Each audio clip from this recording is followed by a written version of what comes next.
Hello and welcome back to Ravenwood Acres. Today I got a cool video for you. One of my earliest videos here on the channel was me showing you this product, and then later I did kind of a more of a test where I actually weighed out how much propane I could get into a 1 pound cylinder. So probably due to the popularities of some of those videos, Patiogem contacted me and asked if I would be interested in checking out a couple of their products. I noticed this refill adapter they sell is different than obviously this style, which is the most common. You can find them, Amazon, Harbor Freight, all over the place. However, these don't come with instructions. Patiogem is nice enough to send out instructions with theirs, with, of course, your typical cautions, warnings, and notes type situation. I have, through my experience, and then, of course, some angry commenters. Anyways, that there is some safety things that you want to be concerned about. I would always recommend wearing a good pair of gloves while you're doing this. Eye protection, just like a lot of things you do out in the workshop. I am out in the workshop. It is recommended you do this outdoors by Patiogem. I am in a workshop. It's dark out, so I'm working in here. I've got a window open on one side and a door open in there, so I get a good cross flow of air in here, so no dangers there. Of course, I do not have any open flames. So all that aside, I'm going to talk about a method here that Patiogem is recommending using. What you're looking to do is create a pressure differential in between your typical 20 pound barbecue style propane cylinder. I like to start with one that's either full or pretty full. A scale of some sort to be able to weigh your bottles to determine how much fluid you're actually getting in, or LP gas you're getting in there. Of course, this adapter and a cylinder, a 1 pound cylinder that you've inspected to make sure that it doesn't have dents, corrosion, swelling, anything like that. You can use, and I will grab it here in a second because it's sitting in the freezer, because we talked about that pressure differential. Excuse me. The Flame King brand. I will put a link down below if you're interested in those. According to Amazon, they're on sale right now, and they're still $30. So, I have a hard time with that because I've reused my Coleman style 1 pound cylinders for years now. I wait, I'll use them a couple times, start having issues with them, or I start noticing anything wrong with them, leaking valves, anything like that, and I go ahead and just dispose of them properly. So let me pause you here for a second and go grab that cylinder, and we'll get started. Okay, so 1 pound cylinder in fairly good condition. Notice the frost on it. All right, we're going to use so we got about 23, 24 degrees surface temperature. The cylinder over here is about 50 degrees. So that should be enough to create a pressure differential. So as I already mentioned, Propane tells you to inspect it. You want to create your pressure differential, or pressure difference between the two, the 1 pound and your larger bottle.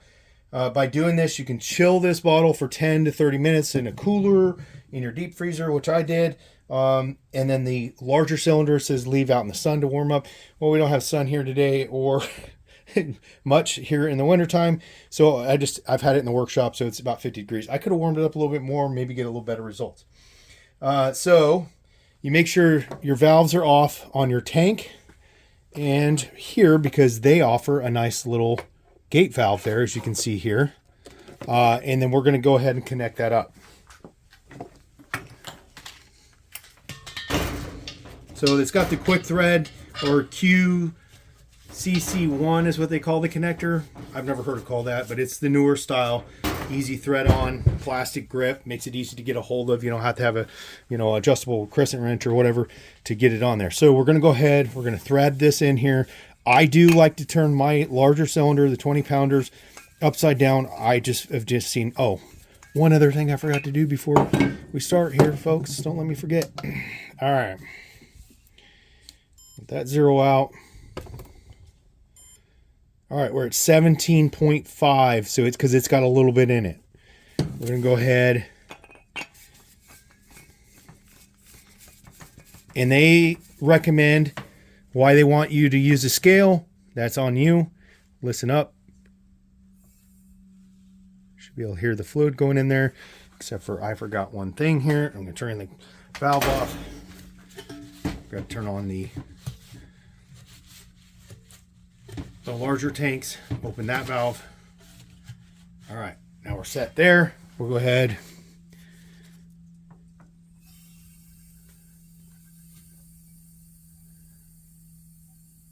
And you can just listen for it to stop. And we'll talk about the 80% rule here in a second.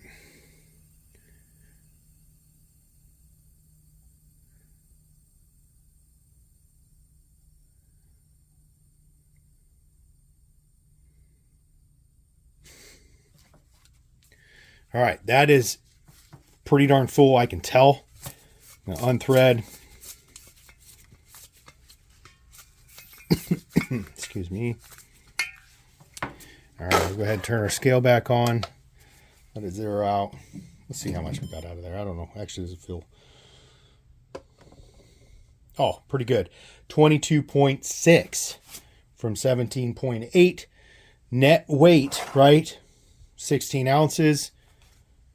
Go ahead and pull that off. Okay, because I didn't start with a completely empty one there. That made it a little tricky to figure out the math. So we're looking at, so your 80% of 16, right, would be, 12 point something.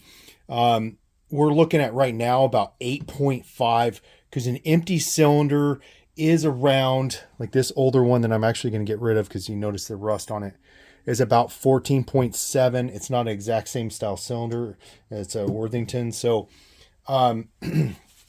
I would say that we're safe to say we have around 8 ounces in the cylinder from when it's empty.